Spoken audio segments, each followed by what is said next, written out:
연암 친구들 안녕하세요. 2026년 수특독서 사회문화 2강 다양한 연금제도 해설하도록 하겠습니다. 자, 먼저 1문단부터 보겠습니다.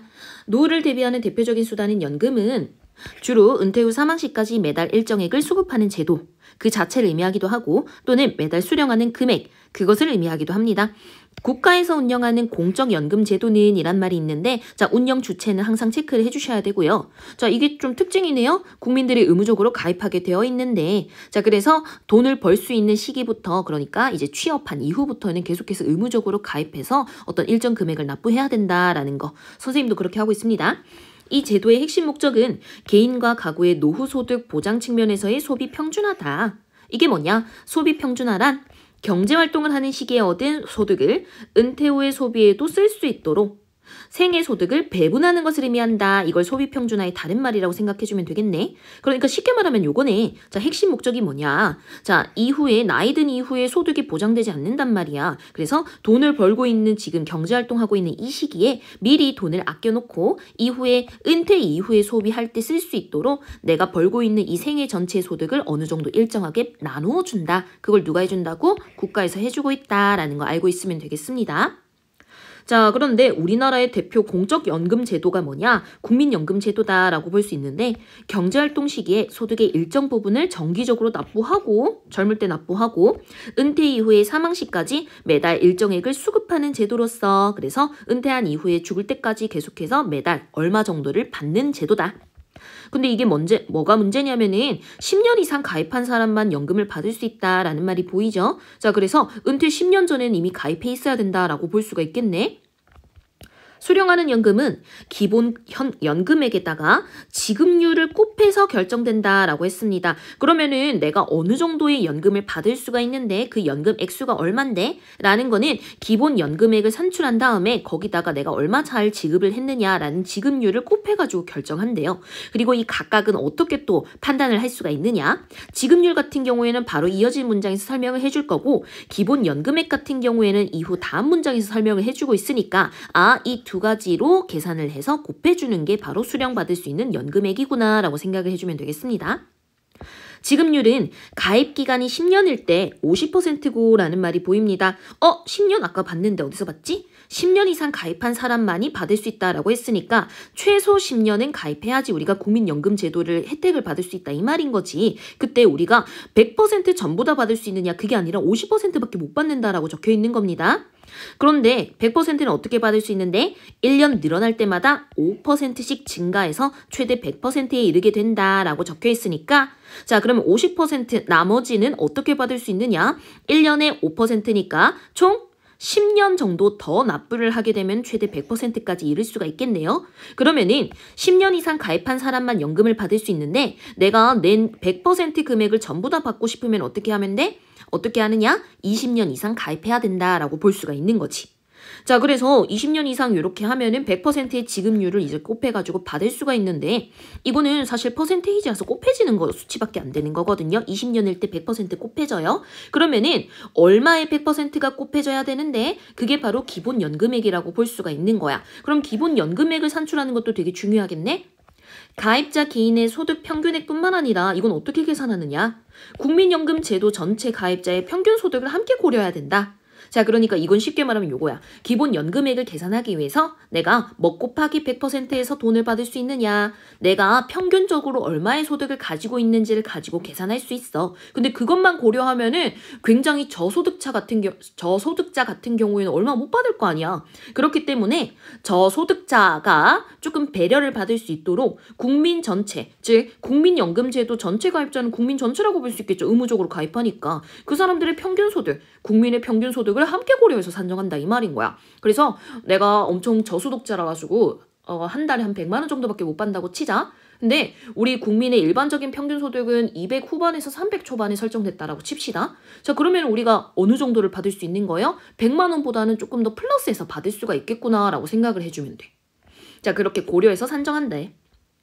이를 아주 단순화해서 다음과 같은 예를 들 수 있습니다.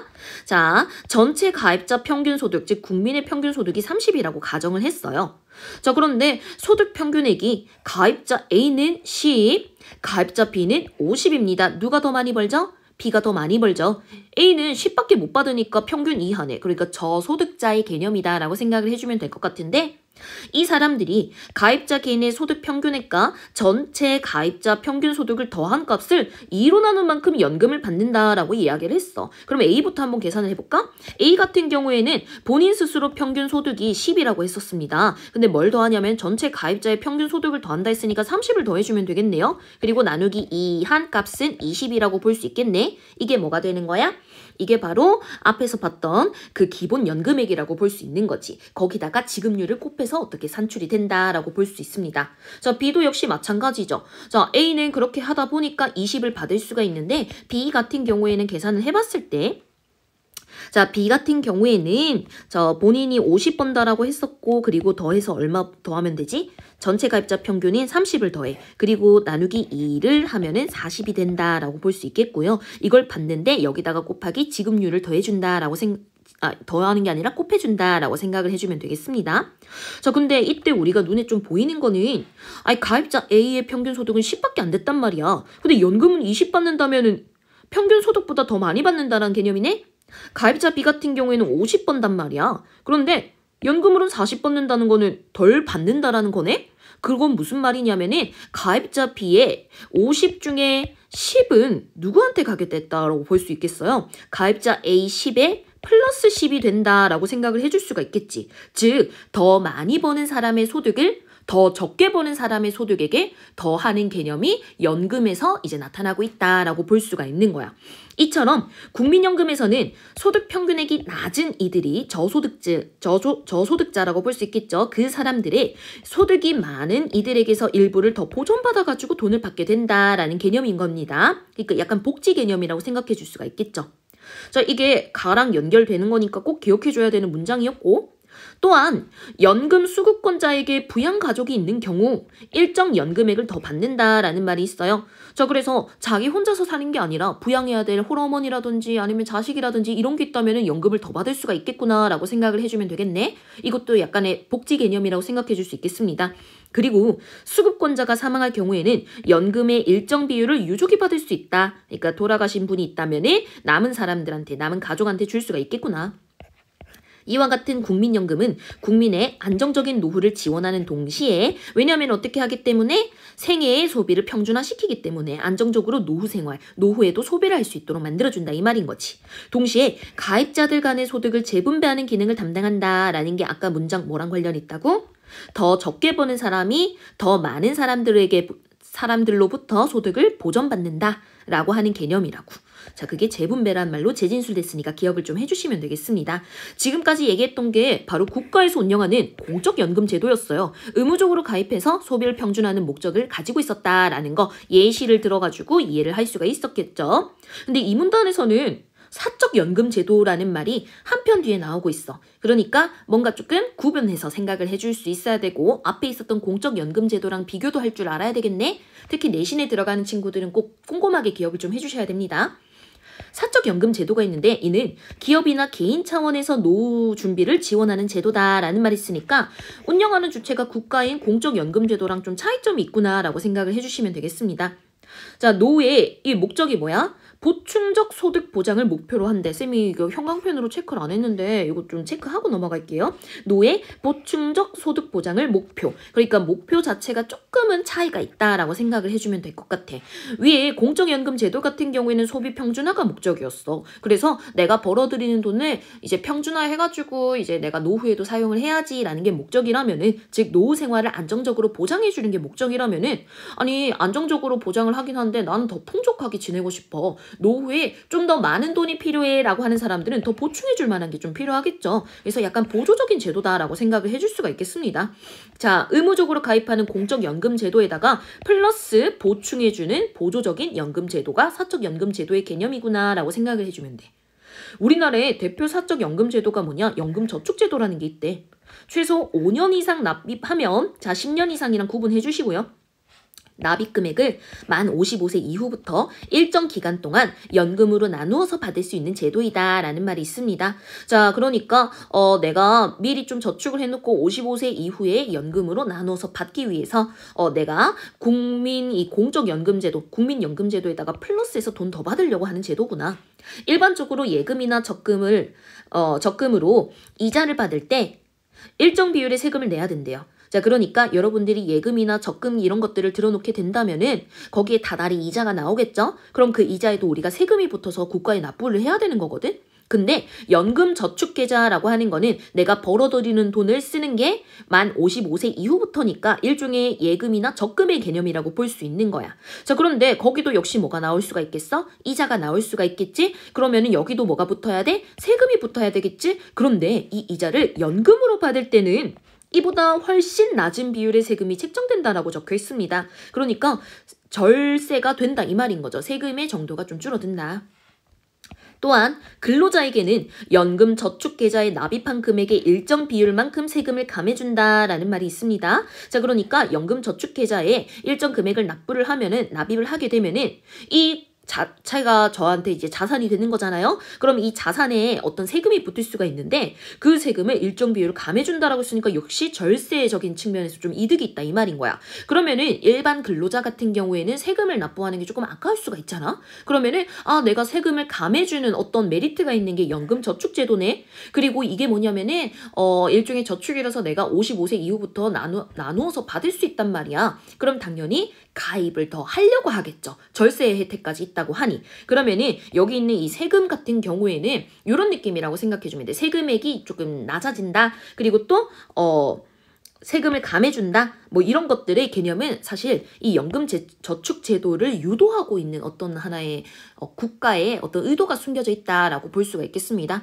자, 그런데 문제는 뭐냐면은 55세 이전의 계좌를 중도에 해지하면 이라는 게 문제가 되는 거예요. 자, 55세 이전에 해지를 한다는 거는 아직 내가 일을 할 수 있는 짱짱한 나이대라고 볼 수가 있겠지. 그러면은 이 이전에 해지를 하게 되면은 노후 생활에 쓰려고 해지를 하느냐, 그건 아니라고 볼 수가 있는 거잖아. 그러면은 납입한 금액을 연금으로 받을 수도 없고, 그러니까 다달이 나눠서 받을 수도 없다 이 말인 거야. 그리고 국가가 정한 특별한 예외 상황을 제외하고는 감면받은 세금을 반환해야 돼요. 왜냐하면은 이 절세, 감면받은 세금을 감면해주는 의도 자체가 뭐라고? 노후 생활에 써서 이제 안정적인 노후를 즐겨라라고 하는 어떤 국가의 사회 안정을 위한 계획이었단 말이지. 자, 그랬는데 이렇게 미리 이제 해지를 해버리면은 노후에 쓰라고 하는 국가의 의도랑 조금 반대되는 개념이니까 이 세금이 감면해줄 이유가 없어져 버리는 거죠. 자, 그래서 이 혜택은 국민의 노후 준비 지원을 위한 것이었기 때문에 그 의도에서 벗어나면은 세금을 다시 내라 이런 내용이 된다 이 말인 겁니다.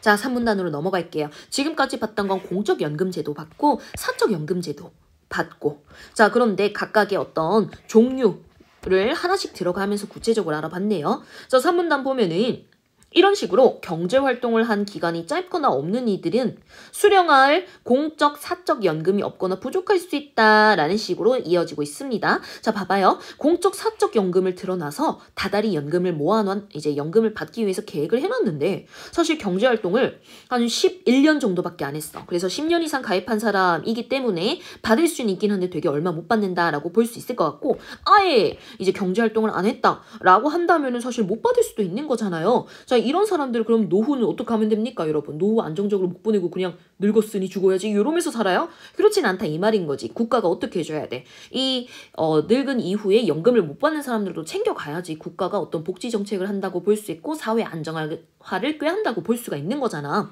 자, 그래서 이런 이들의 노후를 안정적으로 영위할 수 있도록 많은 나라에서는 기초연금제도라는 것을 추가적으로 운영하고 있나 봐요. 자, 그러니까 기초적으로 어느 정도 연금을 받도록 하는 제도다라고 생각을 해주면 돼.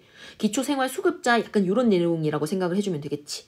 기초연금제도는 분류하는 방식이 매우 다양하다. 그러니까 여러 종류가 있다는 뜻이겠네?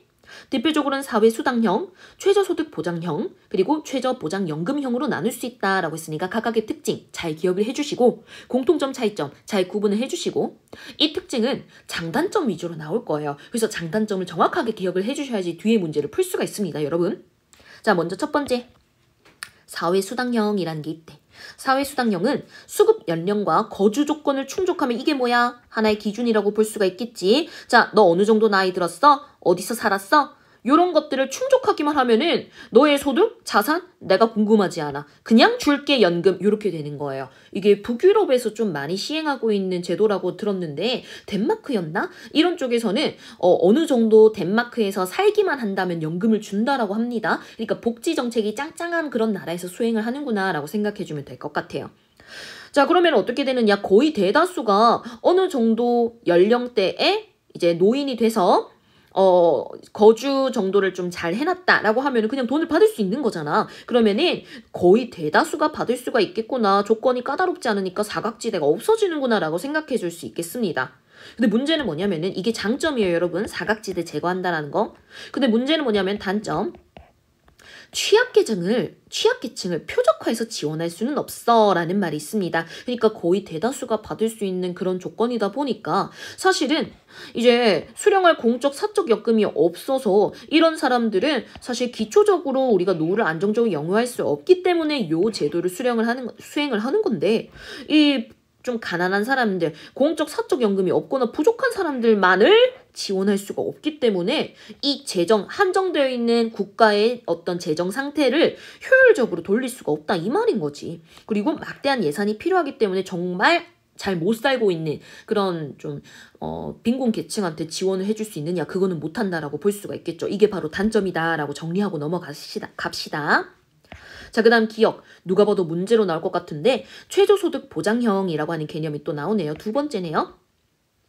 연금을 비롯한 연금을 포함한 소득 및 자산을 평가해서 소득 인정액을 산출합니다. 그러니까 네가 얼마 정도 버는데 연금을 포함해서 를 산출하고 네가 그만큼밖에 못 벌어? 내가 생각하는 최저소득에 미치지 못하는 걸? 그러면은 네가 이 정도 부족하니까 부족한 만큼 내가 지원해 줄게 라는 게 최저 어느 정도의 소득을 보장해 줄게 라는 개념이 되는 거야.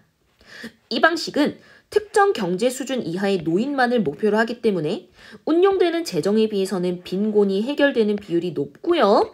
자, 그러니까 뭐예요, 여러분? 최저소득이 안 되는 노인들만을 목표로 하기 때문에 재정 자체가 한정적으로 있더라도 정말 빈곤한 사람들한테 이렇게 돈이 돌아갈 확률이 높으니까 빈곤이 해결되는 비율이 높다라고 볼 수 있고 아주 재정을 효율적으로 돌린다라고 볼 수가 있겠지. 하지만 이게 뭐예요? 장점이라고 볼 수 있겠죠? 자, 지금부터 단점 나오겠네요. 주택, 자동차, 현금 등의 자산을 조사하는데 사실 행정 비용이 너무 많이 드는 거야. 여러분들이 가지고 있는 자산이라고 하는 종류가 주택도 있고 자동차도 있고 현금도 있단 말이야. 그럼 다방면으로 이렇게 조사를 좀 해줘야 되겠지. 그러면은 행정 전반에 업무가 되게 많아질 수밖에 없고 공무원들을 계속 거기다가 투자를 해야 될 거고 그런 만큼 이제 비용이 좀 많이 든다라고 볼 수가 있는 거죠. 자, 그렇기 때문에 좀 새는 돈이 생긴다라고 볼 수가 있겠죠. 그 다음 수급 여부와 수급액이 소득 및 자산을 기준으로 결정되기 때문에 의욕을 저해할 수 있다라는 개념이 있습니다. 그러니까 쉽게 말하면 요거겠죠. 소득 및 자산을 통해서 우리가 수급할 수 있는지 얼마를 받을 수 있는지 이게 계산이 되는 건데 이 말은 뭐냐면은 내가 평균적으로 소득이 많아. 그러면은 수급 못할 수도 있고 수급액이 낮을 수도 있겠지. 그러니까 이제 연금을 못 받는다라고 볼 수가 있겠죠. 그러면은 사람들이 뭐라고 생각하겠어? 아, 내가 소득이랑 자산을 늘릴 필요가 있겠어? 나 그냥 연금 받으면서 살래. 국가에서 주는 공짜 돈 받으면서 살래. 이렇게 생각할 수가 있잖아. 그러면은 사람들이 일하려는 그 의욕이 저해될 수가 있겠죠. 자, 여기까지가 단점이었고 최저소득 보장형의 개념이었습니다. 연금 포함 얼마나 버니를 기준으로 평가했다는 거. 자, 그런데 니은 봐봐. 최저 보장 연금형이란 말이 있습니다. 여기서는 네가 얼마 버는데 그게 중요한 게 아닌 거야. 네가 얼마 버는지가 중요한 게 아니라 네가 연금을 얼마 받는데 를 조사를 하겠대요. 그래서 수령 연금을 조사한다라고 볼 수 있겠고요. 국가가 정한 연금 수령 기준 금액보다 적은 연금을 수령하는 노인들에게 차액을 보충해주는 방식이다라는 말입니다. 자, 그래서 계산을 좀 해봤더니 네가 평상시에 이제 공적 연금제도나 사적 연금제도로 돈을 모아놨는데 그 연금을 미리 좀 저축을 해놨는데 그거를 네가 받는 걸 보니까 좀 별로 못 받는 것 같아. 그러니까 내가 추가적으로 더 줄게 이런 느낌이라고 생각을 해주면 돼. 이 방식은 다른 소득이나 자산을 조사할 필요가 없이 뭐만 조사하면 돼? 연금만 조사하면 되는 거야. 그러니까 네가 얼마의 부동산을 가지고 있고 얼마의 차량을 가지고 있고 네가 집을 얼마나 가지고 있는데 이건 전혀 필요하지 않죠. 그렇기 때문에 국가에서 주고 있는 이 연금만 조사한다? 아, 굉장히 간단해진다라고 볼 수가 있겠지. 그러면은 당연히 행정 비용도 많이 들 필요가 없을 것 같고 투입되는 노동력도 좀 적겠다라는 생각이 듭니다. 그래서 행정의 효율성이 높아진다라는 개념이 나오는 거예요. 이때 좀 구분해 주세요. 여기서는 일 처리의 효율성이 높아진다 이런 개념이라고 생각을 해주면은 앞에서는 재정 효율성이라고 했어. 최저소득보장령 같은 경우에는 한정된 재화를 어떻게 돌리느냐 요거에 대한 효율성이라는 거야. 자, 구분 좀 해주시고요. 그 다음 여기까지가 행정 효율성이 높아질 수 있지만 높일 수 있지만 이라는 것까지 끊어봤습니다. 이게 뭐냐면 장점이라고 볼 수 있겠죠. 또 단점 나옵니다. 내신 나오는 친구들은 장단점 위주로 다시 한번 정리를 해보세요. 손으로 정리해 보셔야 돼요. 자, 단점. 수급 대상자가 많으면 소요 예산이 크기 때문에 자, 공적연금이 충분히 성숙해서 은퇴자 대부분이 높은 수준의 노령연금을 수급하는 상태에서 도입할 수 있다라는 개념이 나오네요. 자, 그러니까 이게 쉽게 말하면 요건 거예요. 자, 수급 대상자가 많으면 소요 예산이 크다라는 건 무슨 소리냐? 자, 내가 봤을 때 기준 금액보다 적은 연금을 수령하는 노인들이 많다라고 볼 수가 있겠지. 즉, 공적 연금이든 사적 연금이든 그것을 제대로 운영하지 못했기 때문에 사람들이 노후 안정화된 준비가 잘 안 되어 있었다라고 볼 수가 있는 거야. 그래서 연금을 많이 못 받는 상황이라고 볼 수가 있겠지. 그래서 수급받을 대상자가 많은 상황이라고 볼 수 있어. 그러면은 줘야 될 사람이 많으니까 소요되는 예산이 크다라고 볼 수가 있겠죠? 그러면은 이 예산은 별로 없는데 이렇게 전부 다 어떻게 주냐 이 말인 거예요. 이게 효과적으로 돌아가기 위해서는 어떻게 해야 돼? 공적 연금이 충분히 성숙해서 은퇴자 대부분이 노령연금을 잘 받는 상황. 그러니까 기준 금액보다 더 많은 연금을 수령하는 사람들이 많다라고 봤을 때는 몇 명만, 좀 소수만 이렇게 차액이 필요하구나라고 계산을 해줄 수가 있겠지. 자, 그래서 이러한 어떤 조건이 있었고요. 이게 효율적으로 돌아가기 위한 이게 하나의 단점이라고 볼 수 있겠네. 모든 상황 케이스에서 사용할 수 있는 연금 제도가 아니니까. 또한 연금 소득은 많지만 연금 이외의 소득이 적은 사람은 수급 대상자가 되지 못하는 반면 이거는 좀 이해하고 넘어가야 됩니다, 여러분. 자, 소득이라고 하는 개념이 여러 가지를 다 포함시킬 수가 있는데 주택 또는 자동차 뭐 이런 것들 기타 등등 부동산 기타 등등이 있고 거기다가 연금까지 포함시키는 개념이라고 봅시다. 이때 연금 소득은 많지만 연금 이외에 소득이 적은 사람이라고 있었어. 주택, 자동차 또는 부동산 이런 게 많이 없고 그리고 이미 은퇴를 해서 돈을 못 버는 상황인 거야. 그럼 내가 수령하는 금액에서 연금의 비중이 요만큼이고 이만큼은 내가 돈 못 벌고 있는 상황이라고 볼 수 있어. 근데 이 사람들은 연금 이만큼 받았지? 네가 받는 돈이 많으니까 우리가 생각했던 기준 금액보다 많이 받네? 안 줄래. 이렇게 된다란 문제가 생긴다 이 말인 거죠. 근데 그 반면에 연금 소득은 적지만 연금 이외의 소득이 많은 사람들은 수급 대상자가 돼요 라고 했습니다. 자, 똑같은 돈을 만약에 번다고 친다 하더라도 연금의 이런 소득 자체는 적어요.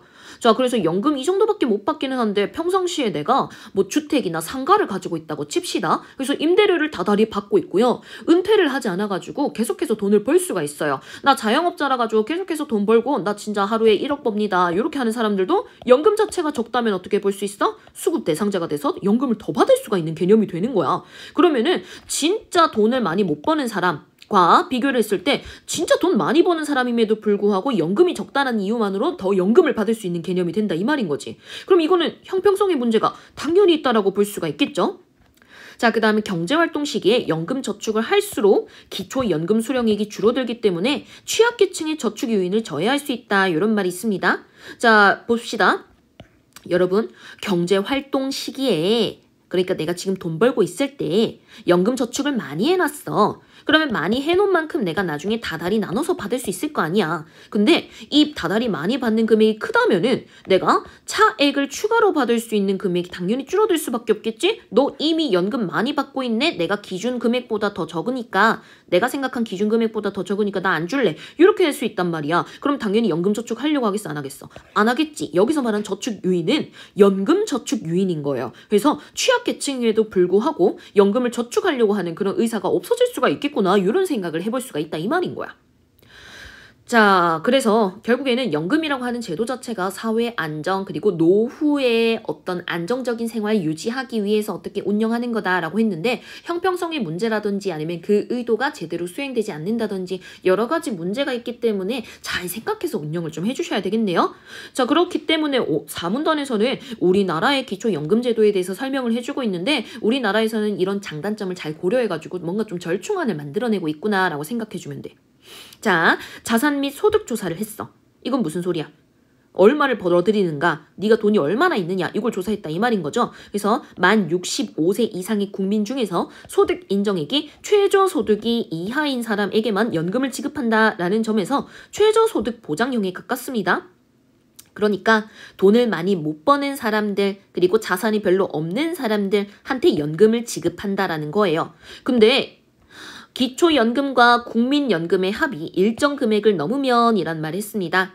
즉 기초연금과 국민연금의 합이라고 했으니까 기초적으로 받는 연금이 있고 국민연금의 합이 있는데 국민연금을 이미 충분히 많이 받고 있어. 그러면 뭐라고 볼 수 있어? 네가 수령하는 연금을 보니까 국가가 정한 기준금액보다 좀 많은 것 같아 라는 걸로 판단을 할 수가 또 있는 거잖아.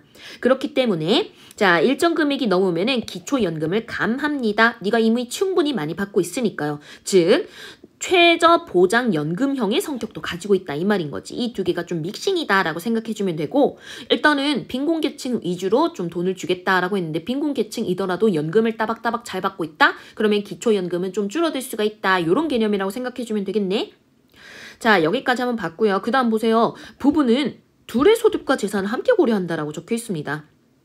즉 자, 최저소득에 해당하는 금액은 단독 가구일 때보다 부부 가구일 때 값이 더 크다라는 말이 있는데 여기서 최저소득을 좀 잘 이해해줘야 돼. 이게 하나의 기준이라고 생각을 해줘야 되거든.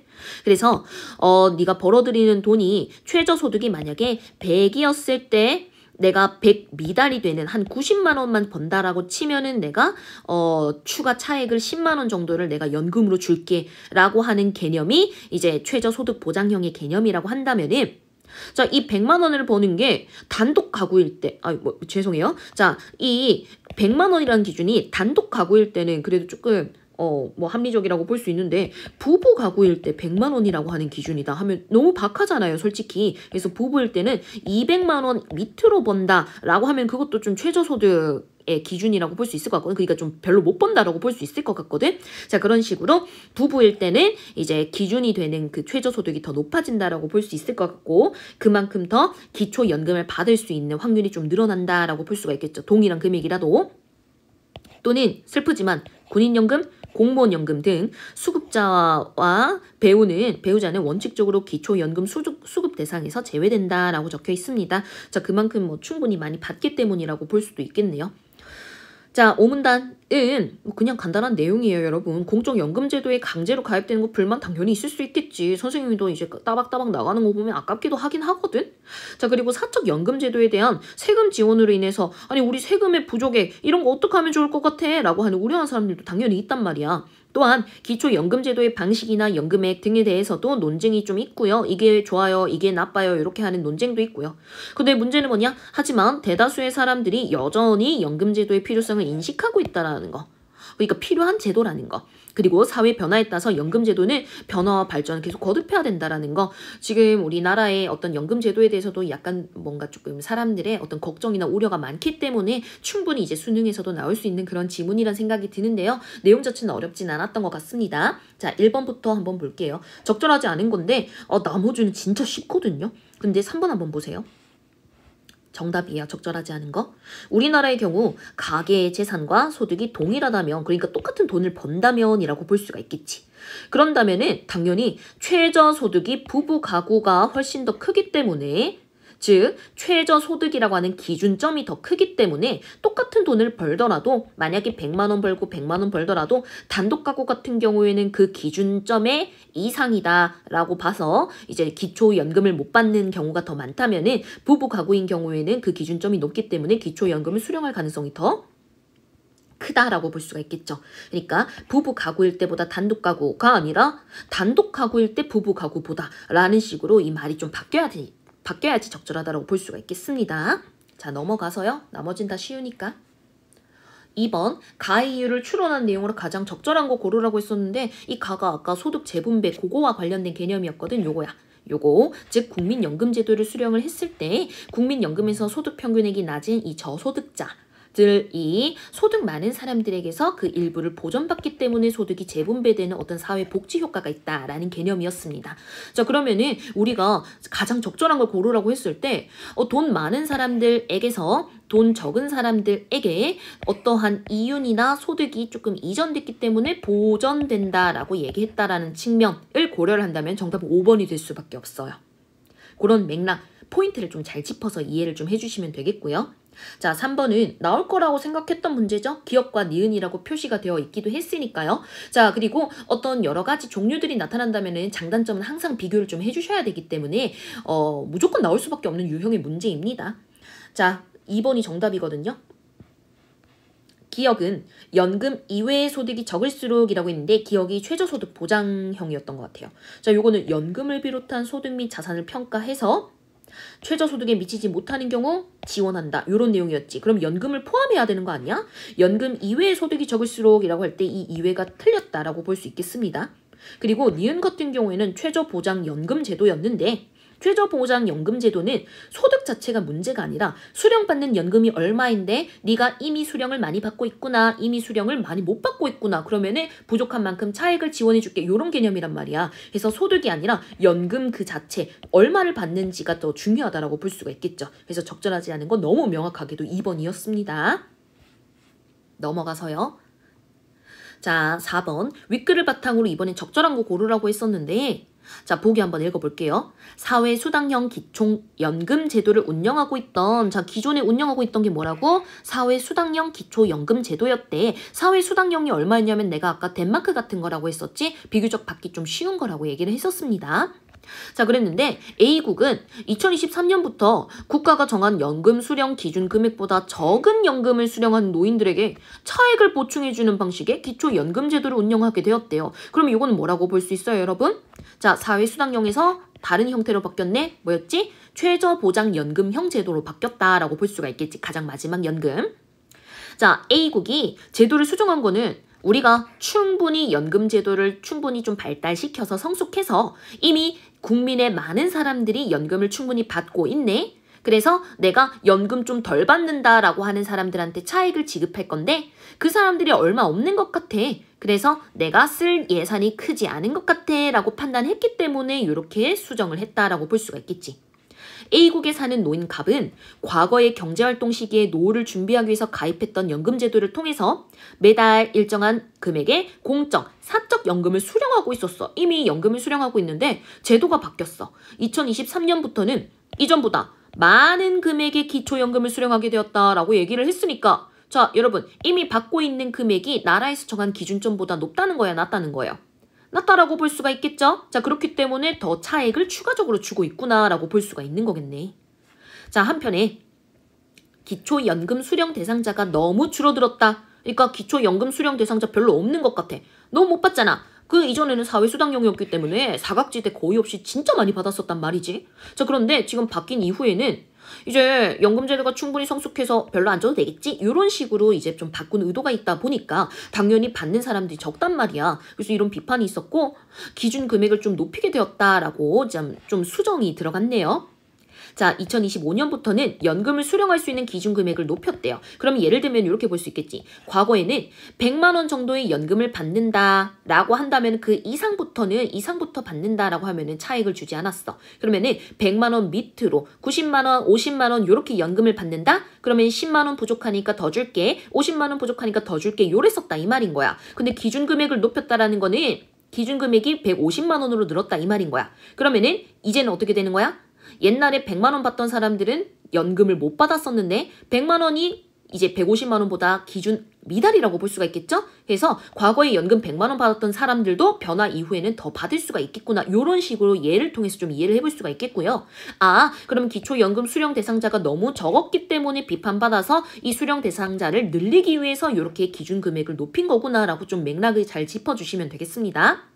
하지만 소득이 동일하더라도 소득 중에 연금의 비중이 적은 사람들은 기초연금을 수령하고 자, 연금의 비중이 큰 사람은 기초연금을 수령하지 못하는 일. 이 형평성 문제인데 우리 아까 지시문, 제시문 잘 읽으면 우리가 이해를 할 수 있었던 내용이에요. 즉, 자, 소득이 있는데 소득 중에서 연금의 비중이 적어. 자, 그런데 동일한 소득이라고 얘기를 했어. 뭐랑? 연금의 비중이 큰 사람이랑. 자, 그러면은 뭐라고 볼 수 있느냐? 연금의 비중이 큰데도 불구하고 소득이 동일하다라는 거는 이 뒤에 있는 사람들 같은 경우는 돈을 못 버는 사람이라고 볼 수 있죠. 자, 그리고 소득이 동일해. 왜? 연금의 비중이 작더라도. 그 말은 뭐야? 이미 돈을 잘 벌어들이고 있는 사람이라고 볼 수가 있겠죠. 그럼 이 사람은 돈 많이 버는 사람인 거야.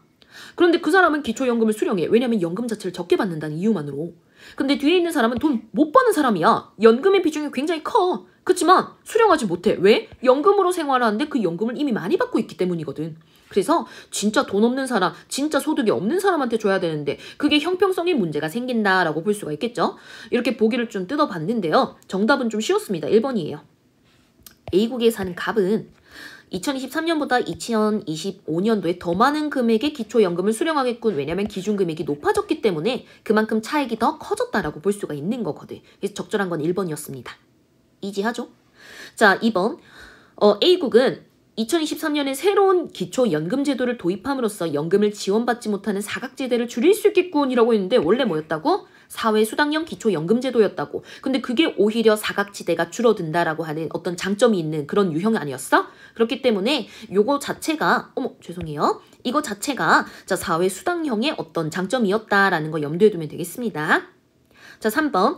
A국은 2023년도에 기초연금제도 방식을 바꿀 때 과거에 비해서 은퇴자들이 더 적은 노령연금을 수급하고 있다고 판단했겠군이라고 했는데 아니죠. 자, 방식을 바꿀 때 뭐라고 판단했어? 이 공적연금제도가 충분히 성숙했다라고 판단했어. 그 말은 무슨 소리냐면은 이미 연금을 좀 잘 받고 있는 사람들이 많았다라고 판단한다 이 말인 거야. 연금 수령자들이 더 많았다라고 볼 수 있으니까 은퇴자들이 더 많은 노령연금을 수급하고 있다라고 판단했다라고 볼 수가 있겠죠. 적은이 틀리고 더 많은으로 바꿔줘야 되겠네요.